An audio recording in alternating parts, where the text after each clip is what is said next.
So welcome to the Residential Environmental Program Series. Tonight is the first of an 8-part series that the city puts on, creating a resilient or sustainable community. All the videos from tonight and all the PowerPoints will be on our website.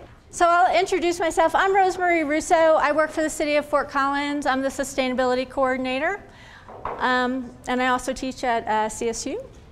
Okay, and then we have a whole panel of experts that are going to be speaking tonight about different areas of sustainability. So Valerie's going to be talking about healthy food choices. Molly and DK are going to be talking about transportation options. Steve and George. Steve is going to be talking about how to finance a lot of energy efficient projects. And then George is going to be talking about reaching outside our community and a sister city project that we're just developing with San Cristobal, Mexico.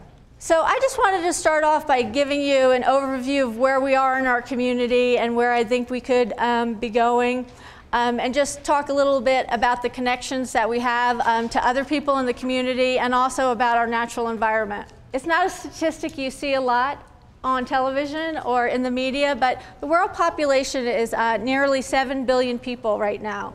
By the end of this presentation tonight, enough babies will be born to fill Hughes Stadium. And so it's not always just about people, though. It's about how we live. And so my talk tonight will really just be about choices that you can make to be a more sustainable community. So how Fort Collins is doing, if you're not familiar with your carbon footprint, basically your footprint tells you about how all your choices accumulate into like one number. And so basically a lot of people talk about an individual's carbon footprint or your family's carbon footprint. Part of my job at the city is I do our municipal footprint, and then I also do our community-wide footprint. So it allows us to, one, see how we're doing compared to other states and countries. So in Fort Collins, the average person's footprint is 19 metric tons. So you can see we're better than the US average. We're better than the Colorado average. But the world average is 4 metric tons. So even though we're considered a green city, I think that we can do a lot of other things that we haven't endeavored to do yet. One interesting statistic I was reading about this week was New York City residents. So a New York City resident's footprint is 7 metric tons. And I just thought it was kind of interesting because you never think of New York as very green or environmentally conscientious. But you know what New York has that we don't have here is high density, and they also have mass transit. And so you have to think about what's already here and how you work within the system, and then how you improve the system. So the good news, though, is our emissions are dropping. So our emissions community-wide dropped 3% since 2005. And that might not seem like a lot, 3%, but probably 70% of the communities in America are going up. There's probably 20% that are flatlined, and then maybe 10% are going down. So it's something to be proud about. So how we live have impacts not just on each other, but also the natural environment. So some of the things that we're already seeing here in Colorado are shorter and warmer winters, thinner snowpack, and earlier snowpack. So what that means is we're getting the snow before the farmers and ranchers need it. And if we have less water, what that also means for you as a community member is we're forced to build reservoirs and storage areas for when people need the water. The other two things you're probably aware of is the beetle infestation. Our county had the worst infestation of any county in Colorado last year, and then it sort of leads into more extensive wildfires.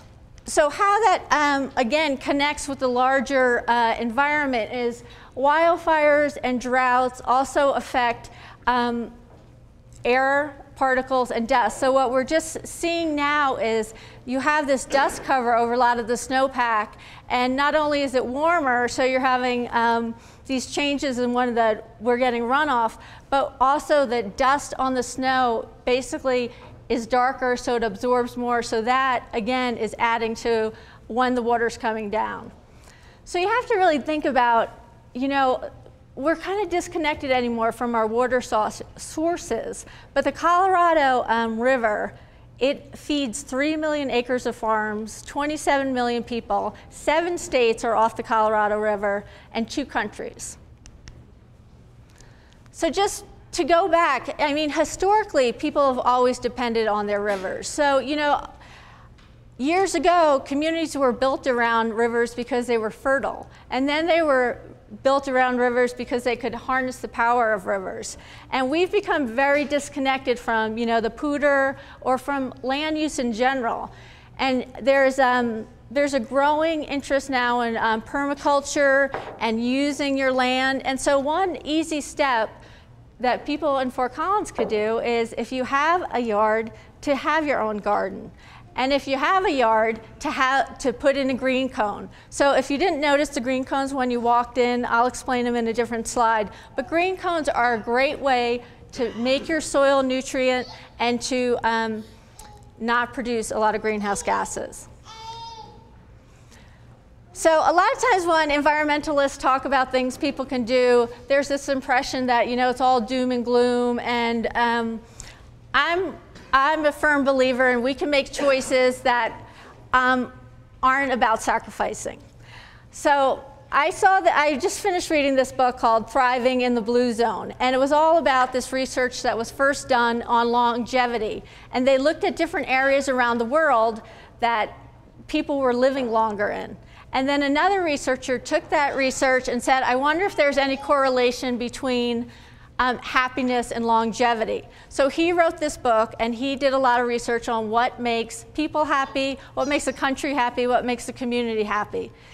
And when I was reading his book, my thought was, I wonder if there's any correlation to environmental protection and conservation. And so if you look, so his research was based on 70 years of research, and at 95% of the population was included in the survey. So it's a longitudinal survey. And these were the countries. These are the top happiest countries. And when I looked at the list, what I was impressed about were these are countries that are really environmentally progressive. Costa Rica was the first country to have a plan for carbon neutrality. So the whole country is trying to be carbon neutral. So what they said in the study was there's 3 main things that, you know, produce a happy community, or that he calls it a thriving community. And a thriving community, he said, are not just people that are happy today, but see their future in really positive terms. And he said the 3 key elements were good health, access to education, and relative wealth. And so, you know, I was thinking about Poudre School District, because I work with the schools a lot. And this statistic that most people don't realize is we have schools within our community where 71% of the kids are on free and reduced lunch. That means a family of 4 living on less than $39,000. So I think, you know, we can drive around our community and it looks really nice, but a statistic like that, when a school has 71% of their kids on free and reduced lunch, means as a community we're not doing as well as we could. And so another thing that was mentioned in the book is volunteering in an organization produces the same happiness as doubling your income. So, you know, I'm sure a lot of you would like to double your income, but it's probably not very likely. So here is a much better solution. Volunteer at a local organization, a nonprofit, or volunteer in the schools. This picture was Earth Day last year. And there was great companies in town. We wanted to do tree plantings, and there was great companies in town that donated trees, Cool Conifer and Your True Nature. And basically, this is a perfect example of companies that are, you know, strengthening the community. And it's important when you shop to think about what companies are doing for, you know, other people. So those companies donated trees, and we did a lot of low-income housing. We did schools. We did parks. The other thing about happiness was, you know, physical activity and being outside, because, you know, vitamin D is, you know, the serotonin vitamin is supposed to be the happiness vitamin. So one of the things from Copenhagen, which, you know, they said Denmark was a happy city, and I mean a happy country, and within the happy country was Copenhagen. So Copenhagen is, they're probably one of the best biking cities in the world. you know, this was a great slide. So they were saying even in rainy weather, even on cold days, look at these percentages about people that ride, 32% ride every day to work. So there are these connections between, you know, transportation and different things you can do. So in comparison, our transfer ridership has gone up, but only 7% of people in this community use public transit, and only 5% carpool. So there's an area I think we can improve upon. And if you can't ride the bus, or it's not practical to ride your bike, you know, another solution could be try to convert your car to run on biodiesel, or buy E85 cars. A lot of people have cars that could run on E85 and they're not even aware of it. So there's a whole list of E85 cars. You could look up your vehicle and see if it runs on E85. The other connection between transportation and food, because it looks like a kind of a odd mix of speakers tonight, but there are these connections, again, between how we get our food and transportation and air pollution and climate change. And so one of the things that strikes me is the average person in this country, their food travels 1,500 miles to reach your plate. So what that means, it's a lot of fuel to get there. There's a lot of energy that's used in refrigeration. So by either using local farmers or going to restaurants that are using local CSAs, that all, you know, is better for the environment. The other thing that I learned in law school, it was the most devastating fact I learned in law school, and probably one of the only ones I remembered, you know, 15 years later, was banned pesticides can legally be exported outside the US. And so those same pesticides get applied to your food, and then the food gets imported back into the United States, and a really small percentage of that food gets inspected because there's not enough staff to inspect the food. So that's another reason to really think about where your food comes from. Under the dirty column, those are statistically the vegetables and fruits that have the most pesticides. So if you can't buy organic everything, those are the foods you'd really want to buy organic. Or at least buy them from local farmers, or like peaches, buy Colorado peaches, because you know that food wasn't, you know, illegal pesticides weren't used on those foods. And then the other thing are start your own garden, shop at the restaurants that support our local farmers, buy a share in a CSA. So there's 2 CSAs here tonight, Happy Heart and Grant Farms. They can explain to you more what CSAs are. Or join a community garden. We have, you know, almost a dozen community gardens now. This picture is a Front Range community garden, and in the back, it's hard to see, is a straw bale shed. So if you're ever driving down Harmony, that's a good, you know, little tool shed to go and look at. So another reason about working with the CSAs are a lot of them are very socially responsible. So Grant Farms teamed up with Morning Fresh to get, you know, so when you get your milk, you can also get all the products that Grant Farms have. And I think a lot of people think of CSAs just as vegetables, but you know, there's mushrooms, there's fruit, there's flowers, there's all different kinds of products that you can get from the CSAs now. Happy Heart Farms has the same thing. They teamed up with a local dairy. Sylvandale Ranch is a little outside our community, but not very far, and they have grass-fed natural beef. And then the last one company that came to mind was Wild Iris Landscapes. So that's just a landscaping company in town, but part of their philosophy is taking care of the community. So the owner, Robin, also works with the Alzheimer's Association, because there's a lot of studies that show by farming or gardening, it's not just physical activity, but there's great mental benefits. So these are the kind of, and the other thing about Morning Fresh that I love is they, those little red caps, they take them and collect them, and for all the caps that kids collect, the school gets 5 cents. So I know my son's school, Weber, they made $600 in the first semester of school, and it was all for kids that can't afford uniforms or can't afford instruments. So you know, it's again thinking about companies that are trying to think about other parts of the community.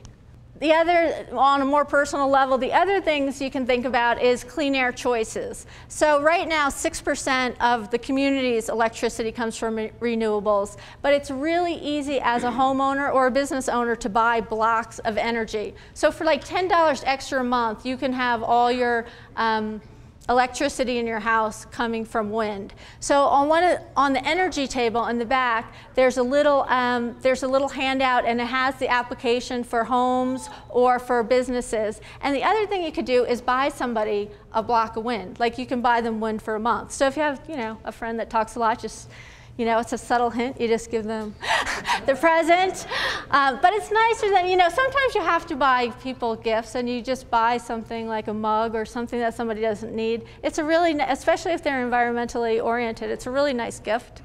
The other things to think about are home wind turbines or PV options. There's a great company in town, Solavente, that does really small wind turbines. And then PV, a lot of people think PV is too expensive, and so one of the speakers tonight, Steve, will be talking about how to finance it. Two great resources are the city's utility page. They have dozens of rebates, and also Recharge Colorado is the state organization that has state rebates. So this is a case study. This is a friend of mine, John. We'll just call him John A, because he didn't want everybody driving past his house. But he basically went and he got an Energy Star mortgage, which we'll be talking about this evening. His mortgage payments went down $200 a month. He also went through and got all these rebates for his project. So the whole idea with the Energy Star is you go and have a home energy audit, and then you get certain rebates. So his system was about $20,000, but then he got, $4,500 from the city, $4,500 from the state. He got 30% a federal tax rebate, and so he's already saving between $50 and $75 per month. And if you're not inspired by financial benefits, the other thing about when you're reducing your energy use is you're really helping the air pollution in the area. So whenever you reduce your electrical use, it also has these benefits for avoiding ozone. So ozone, at the ground level is, it's really bad for people that have asthma or people that have allergies. And so when you're reducing your electrical use, there's all these other benefits. So this is our statistics for 2009. We're just finishing 2010. But basically, the amount of CO2 we avoided as a community, the air pollution benefits were 50,000 pounds of NOx, 12,000 pounds of carbon monoxide, and then 2,000 pounds of VOCs. VOC is a volatile organic compound, so it's that kind of new smell if you get a car or if you get some furniture that's not natural wood. It's a compound that's off gas, and a lot of indoor air quality problems are from VOCs. So one great thing you could do is, if you're, say, repainting your house, they sell no VOCs or low VOC paint. That's another thing people, when they're painting, they don't think about it. They have a nursery, they're excited, they get fresh paint, and really you're VOCing your children. So what else? Oh, so I think it's really important to have high expectations. So have high expectations for your local government, and have high expectations for businesses. The city has a climate-wise program where we work with businesses. So if you see businesses and they have a little climate-wise decal, it means they're a business that are really trying to reduce their electrical use and their water use. So this is our statistics for the municipal operations. I know it's a little hard to see, but basically the city itself reduced our emissions by 4%. So we're trying to show our leadership. So the community was at 3, the city itself was at 4. And the city uses a lot of electricity to get not only electricity to your homes, but to purify your water. The water treatment plant and the wastewater treatment plant use about a third of all the electricity that the city uses. So some of the cool steps that the city are doing is the city got a stimulus grant last year, about a year and a half ago now, and some of the projects, if you haven't noticed them around town, one is called Big Belly Solar Compactors, and they're on Oak Street, they're at some of the parks. Basically, it's that one near the the baseball pitcher. It's just basically a garbage can or a recycling can, and it has a solar panel on top, and it compacts the trash and recycling so you don't have to pick it up so much. So we used to pick it up every day, and now we go once a week to pick up the trash. The other projects that we had are we put PV up on 215 North Mason and Azalon, and then we're improving a lot of the bike lanes around town. We also have a big push for recycling, and so when the streets department goes out, say there's an ice storm or say there's limbs near the wires, when they cut those trees, we actually take all those trees and we mulch them. And so if you ever need mulch for your yard, there's free mulch at Rivendell at the recycling center, and then there's also free mulch at Garden on Spring Creek. So you just have to bring a bag or bring a container.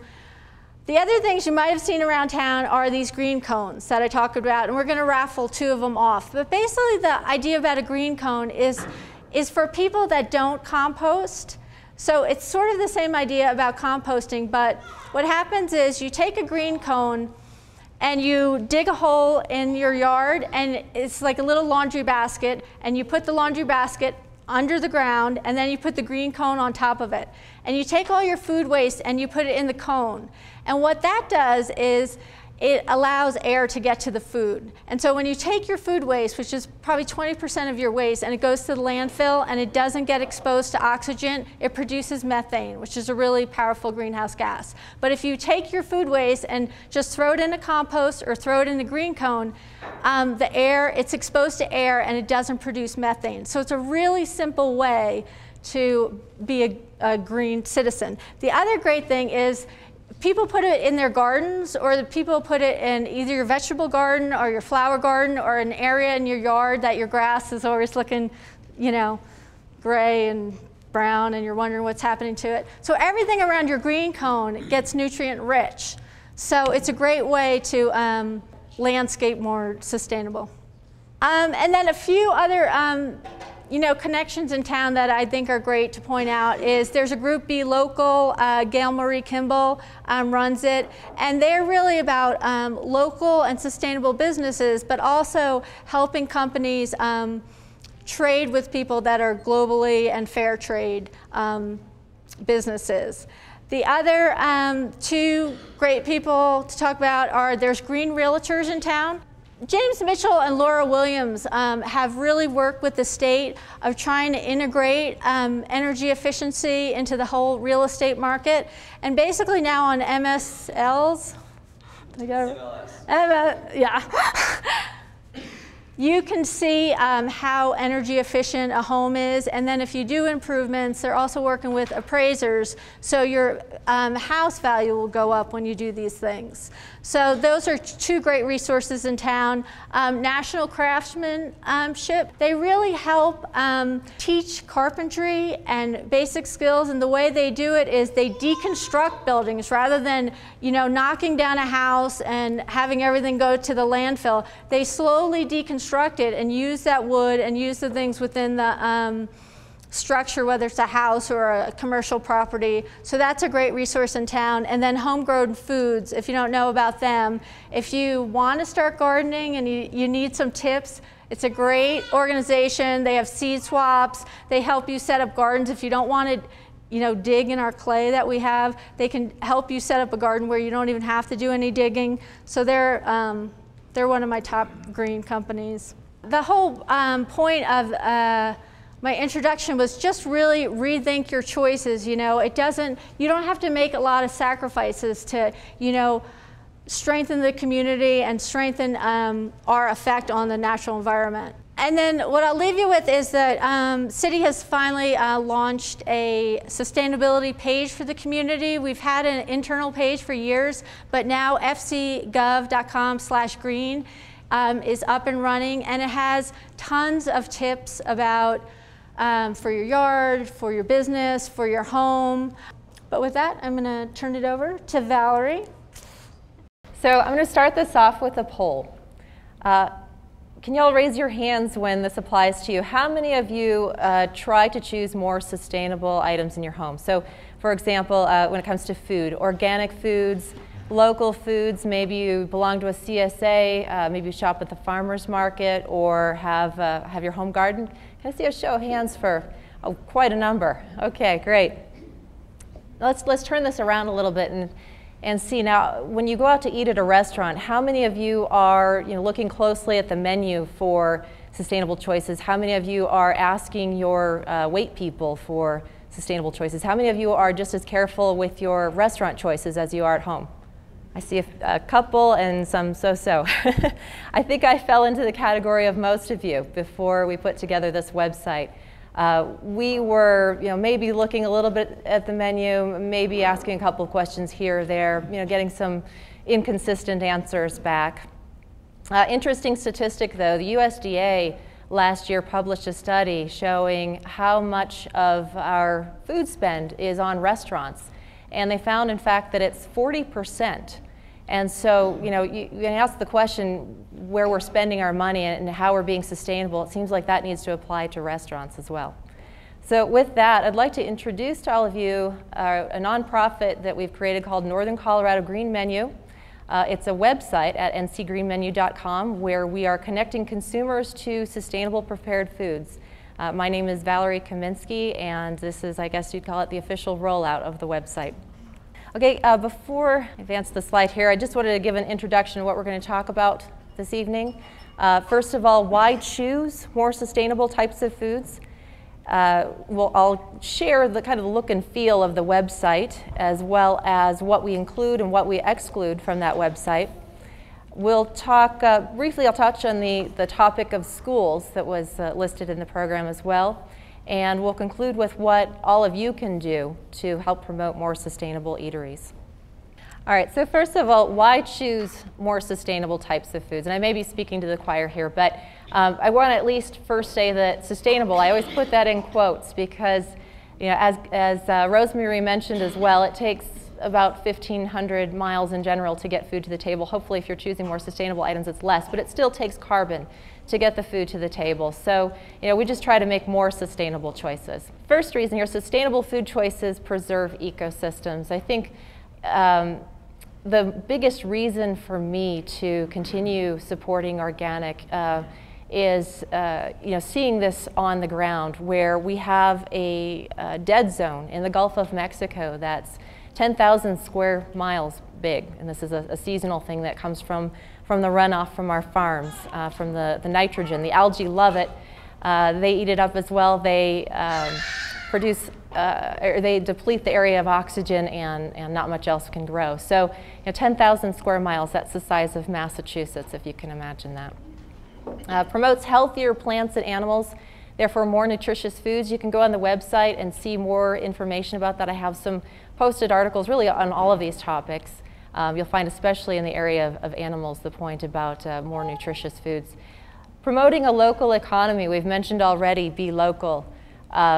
This is very much along the lines of the mission of Be Local, to try to also support the local businesses in our area, and hopefully, as we dig into this too, they're supporting other local businesses as well. Okay, and finally, it's an important component in food safety and food security. I think many of us remember the egg recalls over the summer, the 500 million eggs, and the picture that they drew of these massive egg farms where the waste wasn't being managed properly.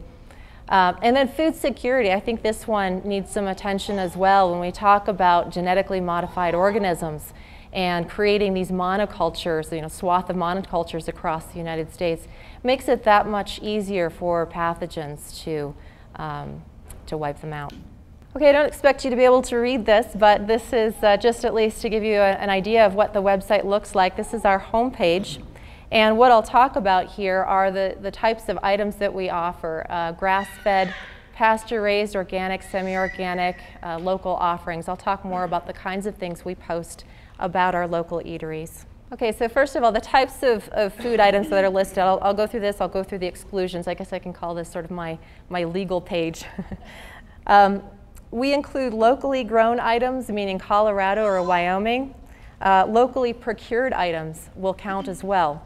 The things that we might include are, for example, coffee. I know coffee isn't grown here, but if it is procured locally, we will count that. We will also count, we have to be a little forgiving here in Colorado.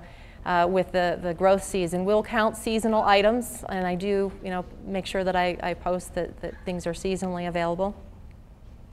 What I exclude, beer. Local beer, reason being, gosh, if you have a beer license in Fort Collins or Northern Colorado, you have some of our local beers. So that doesn't really distinguish anybody. I also exclude any in-house prepared items. So for example, the ones who roast the coffee in-house themselves, I wouldn't be able to count something like that. Bottled water is also excluded, probably for obvious reasons. All right, organic or semi-organic items. Organic being the USDA certification, semi-organic being an uncertified organic, let's say, or something that is, organically grown, or maybe it's pesticide-free, hormone-free, synthetic fertilizer-free. I make sure to post specifically what the eatery has. And lastly, 100% grass-fed or pasture-raised animals, meaning 100% grass-fed, there's no finishing process. And pasture-raised items, meaning the animal lived primarily outdoors, may have had access to shelter, but was primarily outside. Okay, and another item to note is you may see eateries having varying degrees of items at their location. I do require kind of a significant offering of items. Right now the bar is set a bit low. It is minimum of something a little bit more than a condiment, let's say, but you may not be able to necessarily make a meal of it. I also include, even an eatery having a beverage that is, local organic, semi-organic, that's included as well. Reason being, some of us find ourselves at a lunch or whatnot that's been organized by some friends. We're meeting several people there. And that gives us at least something that we can order that hopefully sends a message to, to the owners of the establishment that we want to support this. And I'll talk a little bit more about how to continue supporting that shortly. Another item to note, I do verify all of the information that we post. I ask for supplier names and make sure that what they are claiming, whether it's hormone-free or pesticide-free or whatnot, is consistent with what their supplier is claiming as well. And I think through no fault of the eateries, we do find discrepancies. I think many of them might not be exactly aware of what they're getting, and so I probably find errors in about 50 to 75% of the postings. So it's really been a learning experience, I think, for everybody. Okay, additional exclusions. I do exclude most grocers, meat processors, distributors, and caterers unless their source is also local, organic, semi-organic, etc. And CAFOs, confined animal feeding operations. I don't think there are too many people in the sustainability community, even if they are local, would like to support these types of operations. So we do make sure to exclude those. For similar reasons, most fish is excluded, even farmed fish, where they may not necessarily be getting the kind of food that they should eat normally in the wild. Also, the point that Rosemary made earlier, the fact that again, we're landlocked here in Colorado. We're not close to any fish sources. So again, we're using a lot of carbon to get that fish here. We're using a lot of refrigeration. And then we worry about fish populations as well. So I stay away from the topic for now. Although if there is a local wild fish, I will post that. All right, USDA requirements as well. For example, hormones are already required to be eliminated from poultry raising, from pork raising. So that's not a unique requirement. Similarly, bison, although it's a great product, I tempted to post it, but there's no antibiotics, growth hormones in that as well. But I think that the goal of this really needs to be raising the bar beyond the USDA requirements. Okay, finally, other egg and meat certifications. You may see things like vegetarian fed, but the animal may not really be supposed to. Perhaps the animal would do better if it weren't vegetarian fed. Cage-free animals, I check that. I check the free range to make sure that are we really talking about a pasture-raised animal, what we're looking for. What I will do here is I will keep posting items on the website. We have probably about 40 for currently restaurants on the website. I will continue to post items as long as you will commit to use the website. So as long as it is useful to the community, we'll keep it going. All right, I want to be careful here too with calling this a list of sustainable eateries. It's really not. It is a list of a sustainable food guide. So just to distinguish here. We may have eateries, again, that have a couple of items. We have eateries with many items.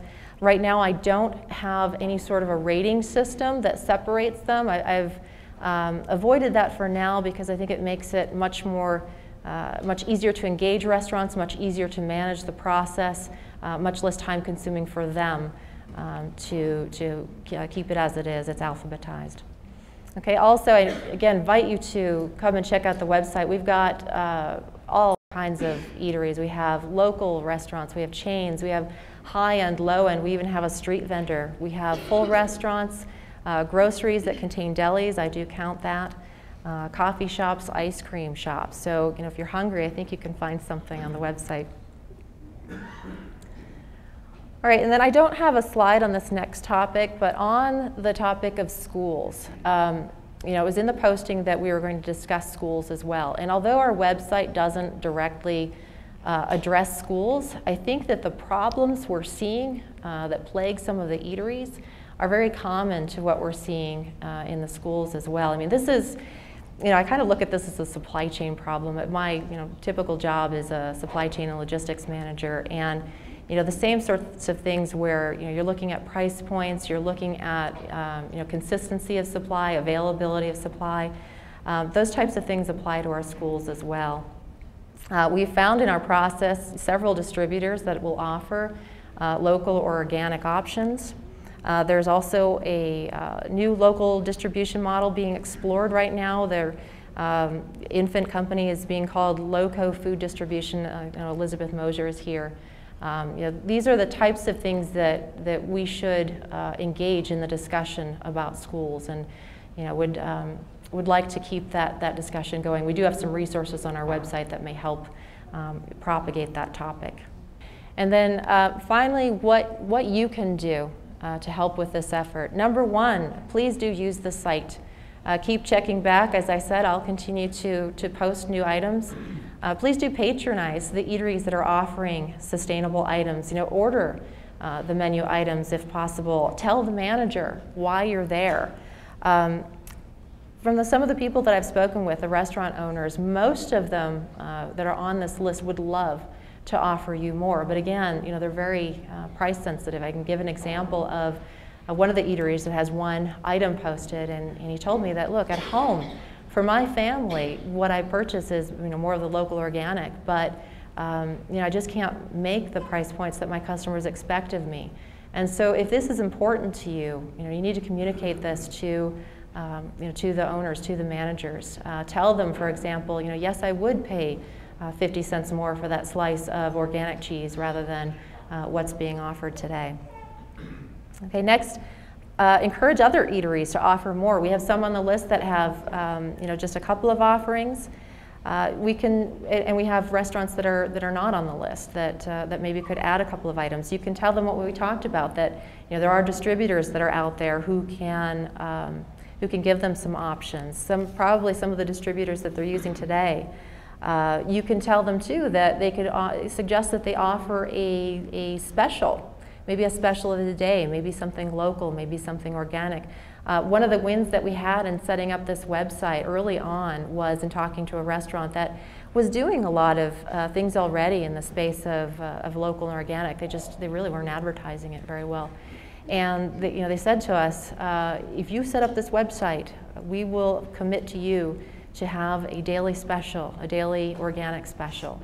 So this is how change can happen. Okay, another suggestion, you can sign up online for our newsletter, again, ncgreenmenu.com. We would love to include you. We'll call it a newsletter right now. It may turn into a Facebook posting. We'll just have to play that by ear. And if you really want to go above and beyond, another suggestion is to get politically involved to ensure a sustainable food supply. There's an organization that Be Local promotes called foodandwaterwatch.org. Right now they're focused on the GMO, genetically modified issue, and the alfalfa that was just passed, if you heard, and now they're considering salmon to be genetically modified. That would be our first animal that would be permitted. Okay, I didn't warn you ahead of time, but I have a quiz. So let's see if folks can see this. Can anybody tell me, in the scope of what we've been talking about today, what I'm holding up? I know you probably can't see the value, but yeah, I hear money. Anybody want to volunteer? $1, yeah. How about in the scope of what we're talking about? What is this? Oh, I heard the right answer. It's a vote. Who said that? Can we please pass this to the lucky winner? Thank you. That is exactly what that is. That is a vote. And my final message to you is please keep that in mind. Please vote with your dollars. You know, that is how we can raise the bar. That is how we can continue to push this envelope. All right, can I get a show of hands, folks who will commit to use the website? If so, I'll continue to post. All right, great. ncgreenmenu.com. I'm here with FC Bikes. FC Bikes is our city bicycle program. And we help provide the city and help support the city with lots of our bicycle resources. One of our most prominent resources that I hope all of you have used is the bike trail system. Raise your hand if you've been on the bike trail system. Great. So the bike trails are continuously being updated, maintained, plowed, and added onto. One of our other resources is the bike library. How many of you have used the bicycle library? A couple, good. How many of you are unfamiliar with the bike library? Just a couple, good. So the bike library is it's a type of bike share program. You can check out a bicycle for a half a day up to 7 days. And it's a free resource for community members, for visitors, for tourists, anyone who wants to use a bicycle to get around our beautiful community. And we also have the resource of our bicycle coordinators. Excuse me. So I'm our assistant coordinator. DK is our bike coordinator. I want to give a wave so everybody can see you. So if you have any bicycle questions, or if you'd like to see more resources, or if you have concerns about our bicycle resources in town, you can always contact us. And the bicycle infrastructure in Fort Collins and in the world has social, environmental, and financial benefits. And today I'm going to focus in on the health benefits of cycling as well as the financial benefits. The financial is kind of a new program that we're hoping to kind of instigate and incentivize our community. So I'll start with the health benefit. This should be the easy stuff, the good stuff. This should be, the health should be incentive enough to be on your bicycle. We can start with calories burned. We'll start with the numbers. Most of us in an hour are burning about 600 calories. Most of us ride between 10 and 12 miles per hour. You can see the breakdown if you're someone who rides a little slower, a little faster than that. If you are cycling on a regular basis, you're reducing your cholesterol levels in your blood. You are increasing the high density lipoprotein ratio in the blood. And what does that mean? The HDLs are these little structures that float around your blood, and they turn your cholesterol into packets, and they help your cholesterol move through your blood to your liver, where we can then excrete it. It also reduces the chances of stroke and heart attack caused by clotting. Clotting happens when there isn't enough blood flowing quickly past the sites where clotting can happen. And so if we're getting our heart rate up and if we're exercising, then we're going to have less chance of clotting. It reduces the chance of illness caused by high blood pressure. And it's as effective as drugs in reducing high blood pressure. As well as reducing your high blood pressure, it also adds for mental clarity, reduces stress levels. There's mental as well as physical benefits. and it makes obesity unlikely, which reduces the chance of diabetes. And as I think most of us know, in our country, over 50% is now considered to be obese. Here's a map of the obesity in the United States. This is in 2007, so it's actually increased since then. But you can see the darkest blue color is over 30% obesity in those areas. Colorado looks quite healthy, but the newer rates actually show that Colorado also has about a 15% obesity rate. Also, stats from 2007 from the CDC show that the number of deaths, just about 2.5 million, about 616,000 of those deaths were heart disease, 560,000 of those deaths were cancer, and over 130,000 of those deaths were from stroke and respiratory disease. And all four of those are the top 4 leading causes of death in the United States in 2007. And all 4 of those risk factors can be lowered by regular exercise, including the bicycle. So for all of us, the best exercise is the one that we can do every day. And that, for some of us, might be the bicycle. There's less impact than jogging, but it's faster and has better effects than walking. You can ride a bicycle almost anywhere, any time of the year, especially in Colorado, and at a low cost. Little or no time has to be lost. We find that any trip under 5 miles has about the same amount of travel time cycling and driving. And commuting by bikes reduces the pollution that causes asthma and bronchitis. So I'll transition into our financial incentive. FC Bikes, we have a goal in our program to double the number of bike-to-work cyclists from 2010 to 2015. Many of you have probably taken part in our Bike-to-Work Day. It happens in the summer and in the winter.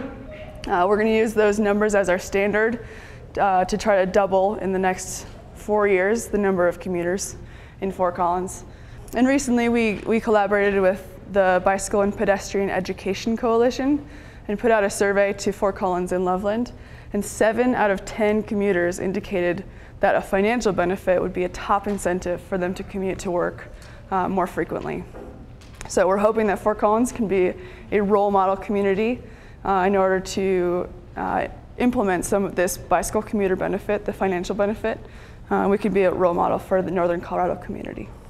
There's lots of reasons to participate. There's environmental benefits of air pollution, less road congestion. There's health benefits. We already talked about a lot of those.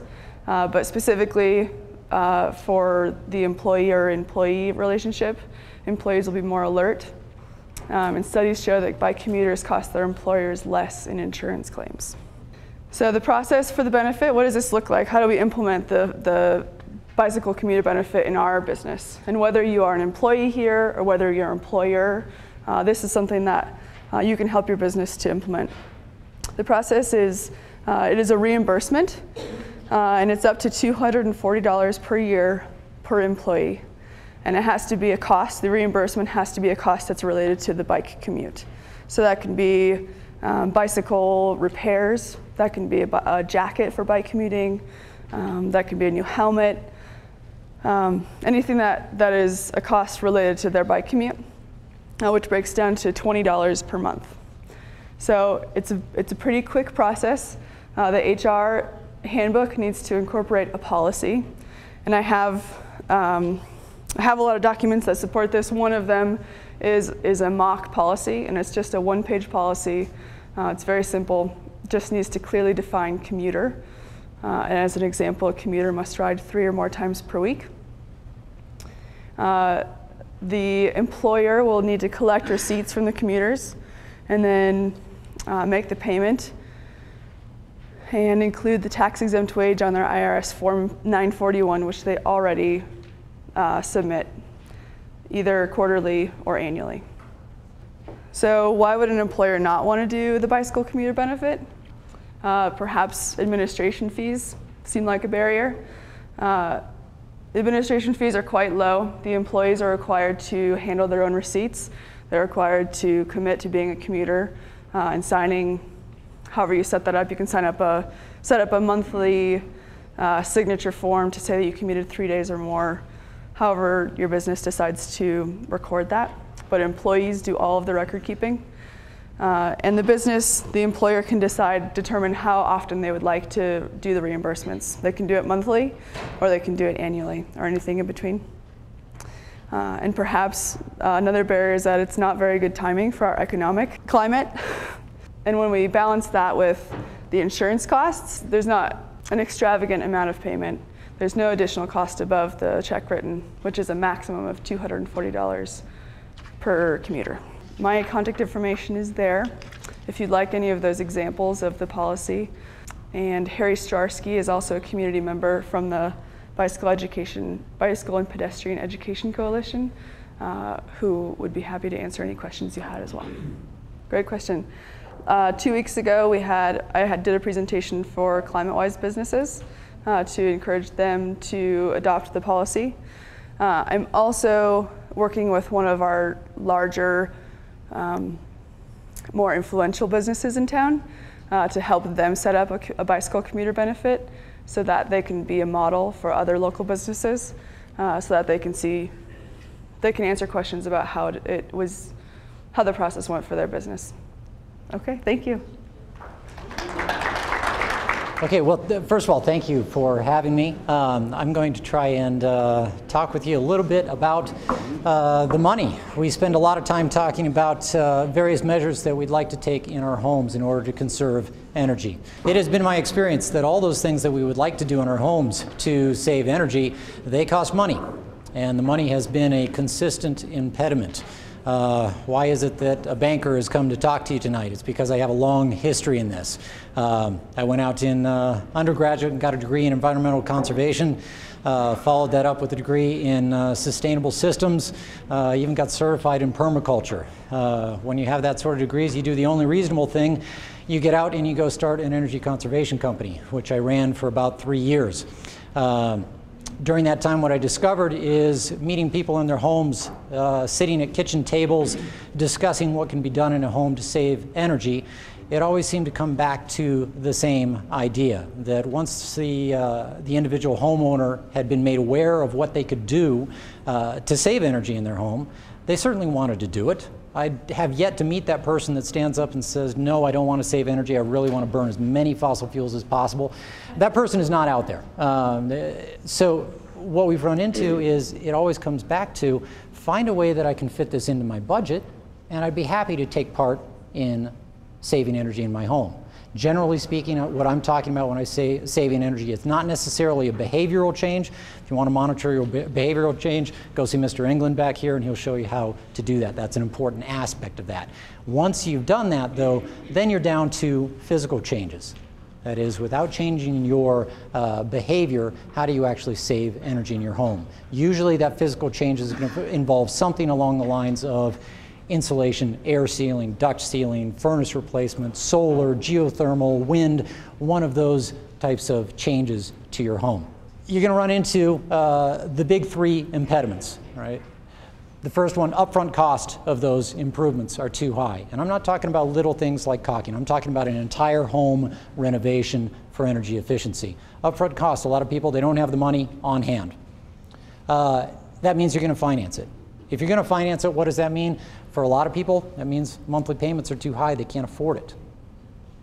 For those that can't afford the monthly payment, they oftentimes get into the situation where they can't qualify for the financing that they need. For those of you that aren't aware, haven't been watching the papers in the last, say, 3 years, financing has become a whole lot more difficult to acquire. Both Fannie Mae and Freddie Mac are in receivership right now. If you go down to your local bank, you'll find out that not only are the interest rates that are offered for credit accounts much higher than they used to be, but they're also much more difficult to obtain. So what do you do as a consumer when you go out to actually try and find some financing? Here's the 3 basic categories. You're going to have unsecured funds, what we all know as the plastic. Anytime that you're looking for unsecured funds, what does that mean? It's not a mortgage. It's not secured by a tangible asset that backs it. You're basing that loan upon your good credit and your income. Good thing about that, readily available. Most people in this room have got a piece of plastic in their wallet. Bad thing about that, not tax deductible. Generally speaking, interest rates are higher, and for a lot of these types of improvements, when you're talking about doing a whole house improvement, frankly, you just don't have that kind of balance available in unsecured funds for the rank and file people. There are going to be a few people that, yes, they can lay down that plastic, but most cannot. Your other option, you can go with a second mortgage, home equity line of credit for a HELOC, as you see up there on the screen. Great option, tax deductible and whatnot. Unfortunately, there's this little thing that happened called the subprime mortgage crisis, which eventually flowed out to be the larger market mortgage crisis. Just a brief show of hands, how many people in this room have a mortgage? Wave at me, tall, please. It's very bright up here. So we're familiar with how mortgages work. It used to be that you could borrow the vast majority of the value of your home on a second mortgage. But when that mortgage crisis hit, underwriting guidelines got a lot tougher. Bank regulations got a lot tougher. For most institutions, they won't lend above 80% of the value of your property. Right? A few will go to 85. There are just one or two that have re-entered the market at 90% now. But still, that's a challenging point for a lot of people. There's just not enough equity that a lot of people have in their homes in order to tap that resource. That leaves us with a first mortgage refinance. First mortgage refinance rates are terrific right now. Not everybody's going to qualify for that, but there are going to be some ways that we can look at that. Can we have the next slide, please? So let's break this down a little bit. So here's the basic forms of financing that we can address. You can go with the unsecured, that is the credit card loan, a second mortgage, or a first mortgage. If we start breaking these down, let's assume that we're doing a whole house improvement, and that improvement's going to cost about $10,000. This is just a comparison of how we might finance it. Credit cards, typical credit cards running around 14% right now. Second mortgages right around the 7% range. First mortgages, they're way down about 4.5. This slide's a little bit dated, maybe 4.75 today. Maximum loan amount, and by that I mean in loan to value, that LTV, simply the proportion of money that you can borrow against your home versus what's available in that home. Credit cards, it's irrelevant, but you may not have the balance available to you. Second mortgages, as I mentioned, 80% is most typical, a few going to 85, maybe one or two up to 90. First mortgages, in certain cases, you can go all the way up to 100%. Term of that loan. Credit cards are about 6 years repayment. That's what you have to get those things paid back in. Second mortgage, up to 30 years, same thing for first mortgage. A lot of second mortgages are still in the 15 or 20 year range.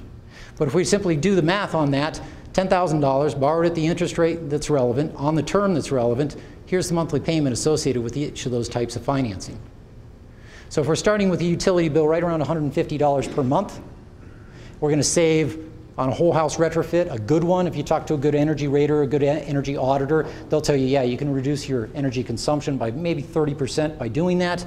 Save 30% on 150, that's going to save you $45 a month. Simply subtracting one number from the savings, and here's what we end up with. Good and bad news here.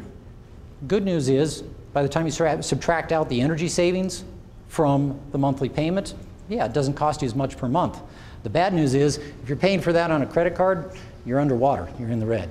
If you're doing it on a second mortgage, typically, once again, you're underwater. You're not deeply underwater, but you are. First mortgage, once again, almost in balance, but still not quite there.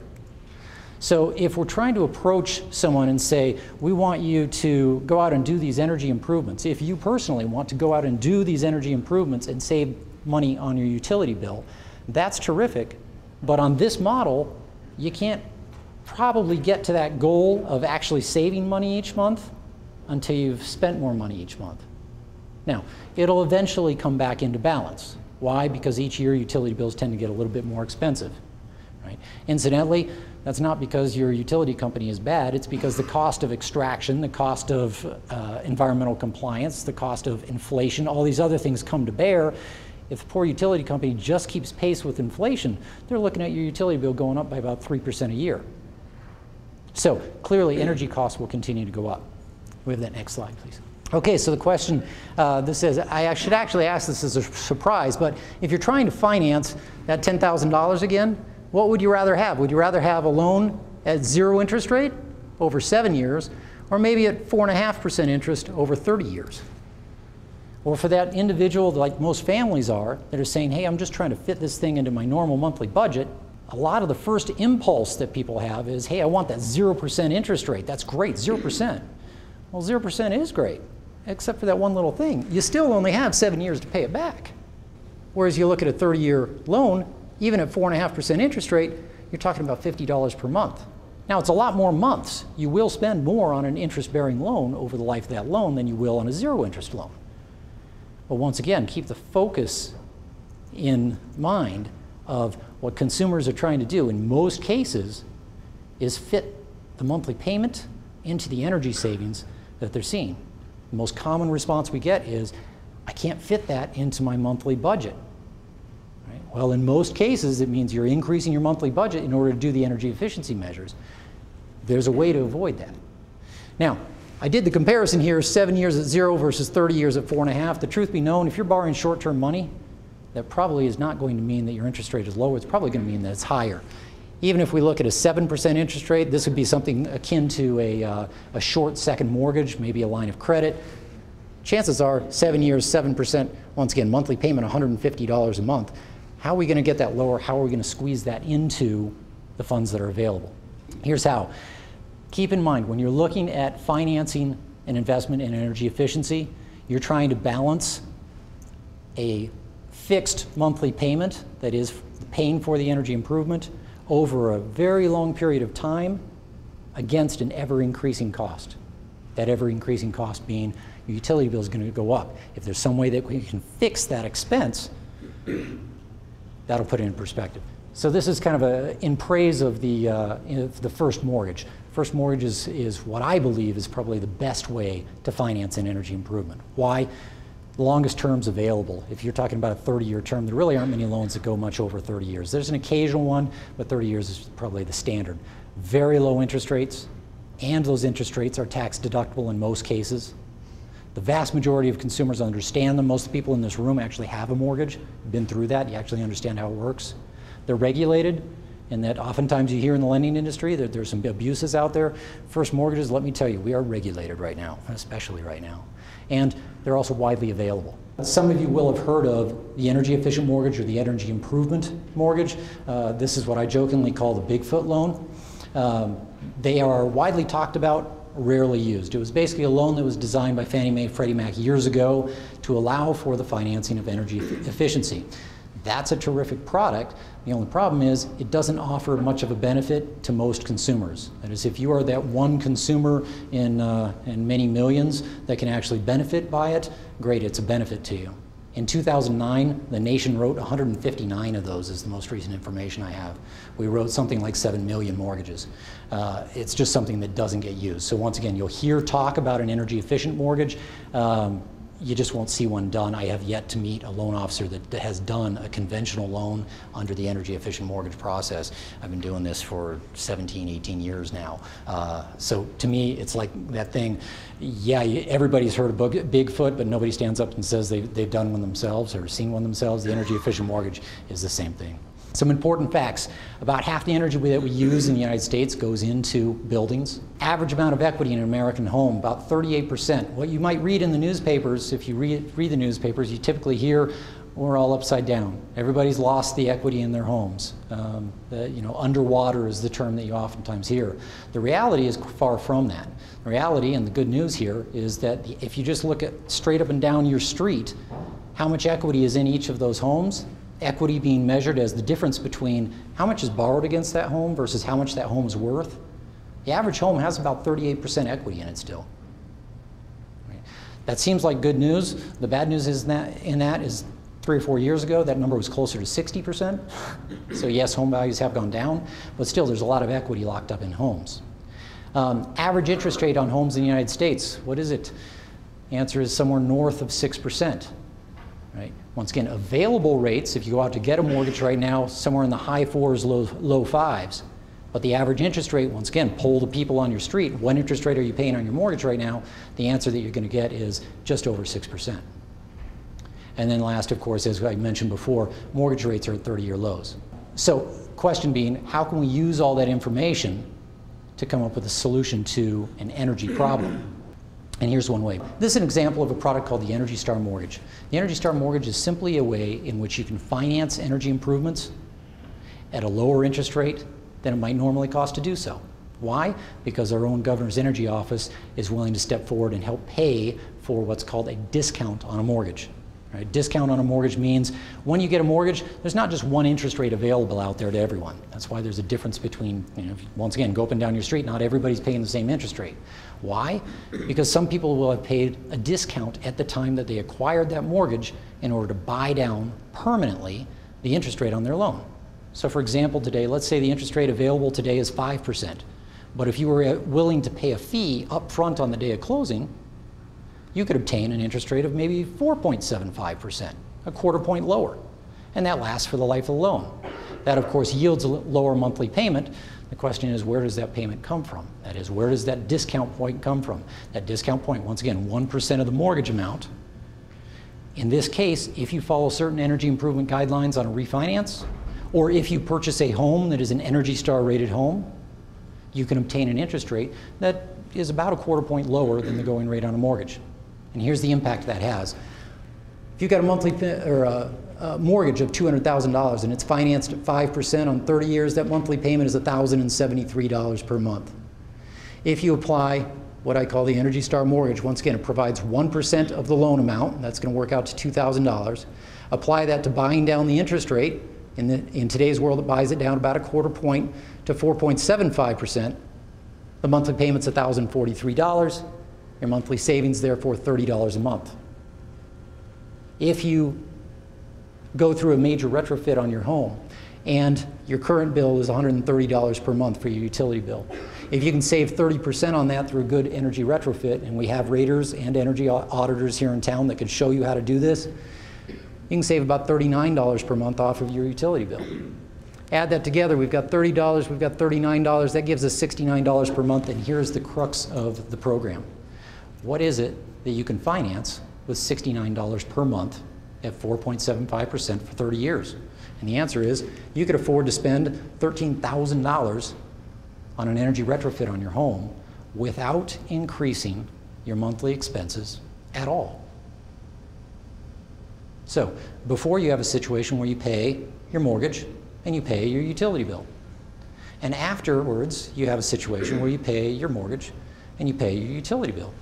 And your bills haven't changed, but somewhere along the way, you found $13,000 that you could spend to renovate your home. I want to give you a couple more examples on this. What we're going to see here is just a calculator. It calculates for us what the Energy Star program can actually do. If you can maximize that, and here it is, good. If you click on that top screen where it says $200,000, right there, perfect. And if you use the enter command to go between fields, that will be helpful. So you've got a mortgage up there at $200,000, financed at 5%. 4.75% is the possible rate if you were to buy it down. So there's your discount of, the governor steps in and he says, I'm going to be able to offer you money to buy down that interest rate. If you do that, your monthly savings works out to $30 per month. Right? How much can that finance? Once again, $30 per month at 4.75% for 30 years. What does that finance? That finances $5,800. If you then go in and look at the utility bill, let's assume we've got a $150 a month utility bill, and we'll change some of these figures to get a feel for it. $150 a month, let's assume once again we're saving 30% on our utility bill, saves us $45 a month, and I need you to scroll down just slightly there, or give me a full screen view, one of the two. There you go. $14,000 is what you could afford to spend on the house.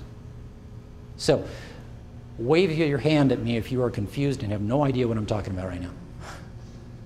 That's a good answer. You're either very quiet or very smart. Okay. The big question. And the answer is, it really depends on how you want to do it. There are actual costs involved that are fixed costs on refinancing a mortgage. Right? You're going to pay title insurance, you're going to pay a state tax stamp, you're going to pay the butcher, the baker, and the candlestick maker. Closing costs are a significant issue. Right? However, one thing that a lot of people don't know is you can build your closing costs not only into, as you mentioned, add it on to the end, you can also add it on to the interest rate. You can also finance it into the loan. You can do a lot of different things to end up financing those costs in some way, or internalizing those costs in some way. So it's not a simple answer. I don't want to try and avoid the question, but it's not a simple answer. There are about 5 or 6 different ways of handling that. Are there costs associated with it? Absolutely there are. Is it a significant issue?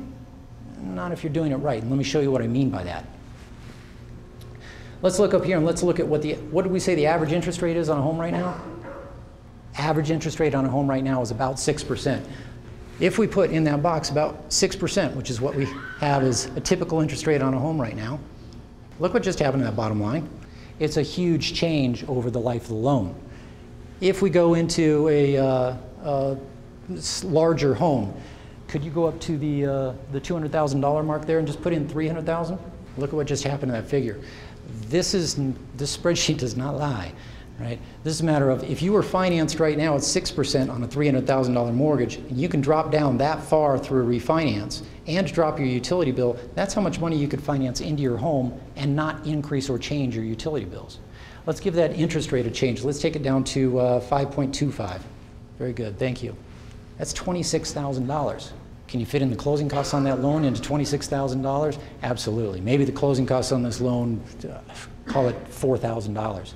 If you're going to be moving out of the house in 7 years, don't know.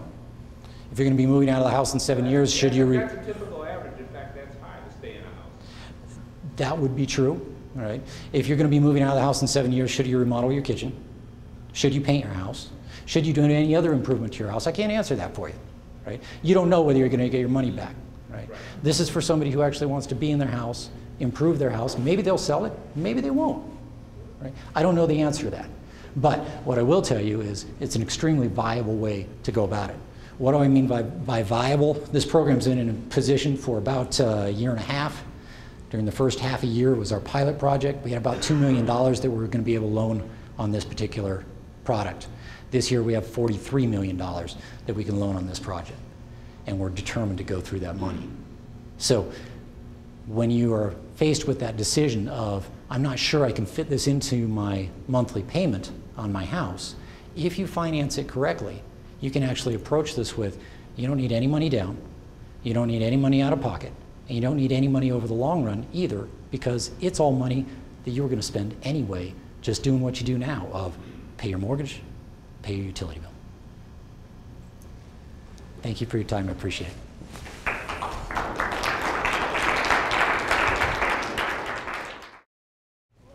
Well, I suppose that a sustainable community has its eye on the world while it's taking action at home. And some things we've been doing at CSU with a partner community in Mexico has led us to the point where we might actually consider some sort of a more formal relationship. Such as a sister city type relationship. The city that I'm talking about is San Cristobal de las Casas, and it's in Chiapas, Mexico. We've been working down there for almost 4 years now, and we're going to start out by giving you just a little Google view of where Chiapas is, and then a little look at how the city appears, and then we're going to talk just briefly about CSU's activities there and how we've become more engaged over the years with the municipality itself.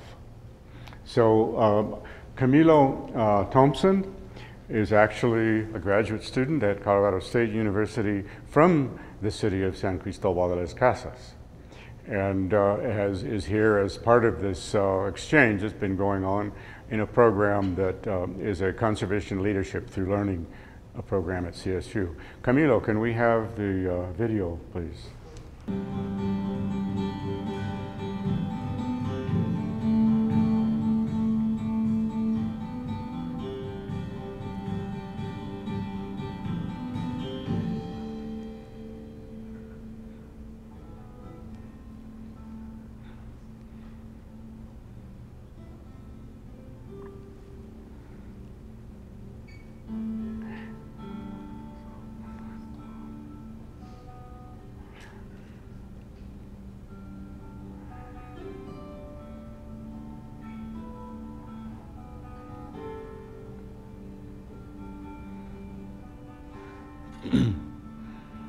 The city of San Cristobal is up in the mountains, and it was probably established somewhere around 1570.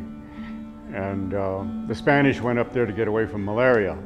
So it's a very old colonial city. It's built in a volcanic crater that's extinct and has this mountains around it, as you can see from this Google shot, completely surrounding it basically.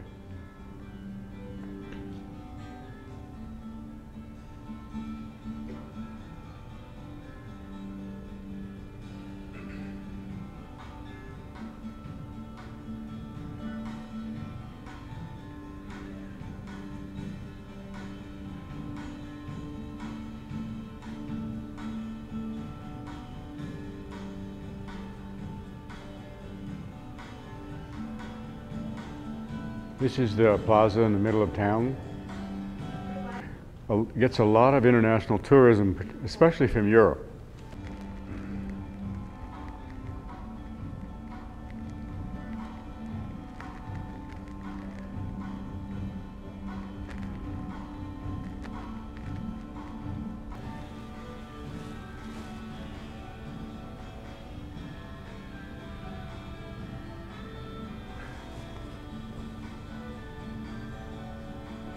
You can leave Fort Collins in the morning and be in San Cristobal by about 2 o'clock.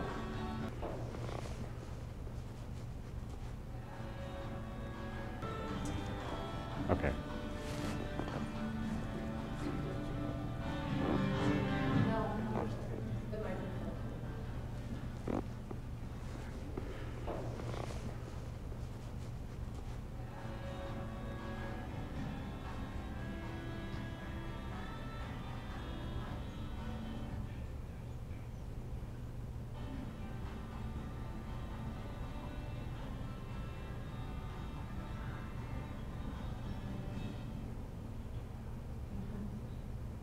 Okay, just a little bit about how we got started and some of the things we've been doing down there the last 3 or 4 years. We partnered with a university down there to create their first master's degree for people that are going to manage national parks and other protected areas. And we, at the same time, we did a considerable amount of technical assistance and training for people who are already managing different protected areas in southern Mexico. We had the opportunity to help create a training alliance with many partners and a training center which is will continue to provide training for people that manage these types of natural areas over time. Our partner, our university partner, is called EcoSur, the University of the Southern Frontier, and it's in a beautiful setting. It's got well-known both master's and PhD programs, beautiful campus, and world-class faculty, and very supportive colleagues that we've developed, people that we're very close to, that we work well with, and have brought a lot to our professional lives. We've sent our faculty down to teach, and we've brought their faculty up to teach at CSU. We brought 5 Mexican graduate students to CSU while we developed the new program for a portion of their master's degree. They added a great deal of richness to our classrooms, very top quality people. Our partners in the training alliance there are the Mexican Park Service, CONAM, Pro Natura, which is the largest NGO, environmental NGO in Mexico, Conservation International, the Nature Conservancy, if you give money to these groups, they're working there, the university, and slowly we became involved in the municipality of San Cristobal de las Casas. And I must tell you that a municipio in Mexico is a combination of county and city government. We've conducted a lot of different training events, both in the field and classroom. We bring people from Mexico. We brought a number of people up here for our 5-week intensive field course that we do in the summer out of CSU's Center for Protected Area Management and Training. And we've had, I suppose, half a dozen participants from the area around San Cristobal. This is morphed into another program, which is the Conservation Leadership Through Learning program. And Camilo is participating, and we have several other participants. They've been helping Rosemarie and others with the sustainability programs as part of their education here. That's the governor talking to the group, and actually the governor's son is one of the participants in the conservation leadership group. We've also brought a number of officials from San Cristobal, both municipal and other types of officials up on exchanges to look at the very kinds of programs that are featured in this series. We've given them an in-depth look at life in Fort Collins, bicycle tours. They've had a chance to break bread with City Council, and they've even received the key to the city while they were here. The two cities have a lot of things in common, including a beautiful environment, a focus on be local, nourishing local agriculture, and they have an urban interface with forest fire problems like we do. They've got watershed issues that we'll talk about in a minute.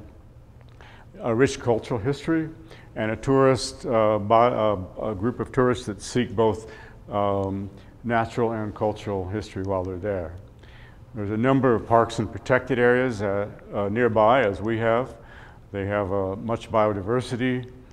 And one of the things that we've spent some time on, and we hope to continue to spend time on with them, is the issue that the town of San Cristobal sits in this crater, and it doesn't drain very well. And when they have the intensive rains, there's flooding. And as the town has grown, it's started to, we've talked about our watersheds here, and we're looking at our watershed problems together. We both have drought, we both have flooding, and when that's the flood water that you see after a rain event that's puddled up there in the southern part of town. And meanwhile, you have intensive resource extraction up on those hillsides with people lower economic class of folks, and you've got a lot of pressure for squatter communities, and so you're in great danger of losing what protection you have from that forest around town to mitigate those types of events. One of the things we've done is we've started to build trail systems with them, and in the natural areas that do exist, and talk about how can we create a natural area system as Fort Collins and Larimer County have done. We've started to bring school kids up and let them look down on town from above, and also the idea is that tourists who come don't have places to hike right now would probably stay longer if they had this system of what they're calling the La Ruta Verde de las Montañas de San Cristobal, the green route of the mountains around San Cristobal. So while they were here, we got them together with members of City Council. There's Kelly Olson and David Roy, and members of the different boards and commissions that work on open space and natural areas here. And this was a fun evening out at our farm and in my shop. And if you'll notice on the floor there, it got so animated, we didn't have any big blackboard in my shop, so Kelly Olson just got down on the floor with chalk and sketched out a strategy for how to create an open space system. It was just a very enjoyable evening.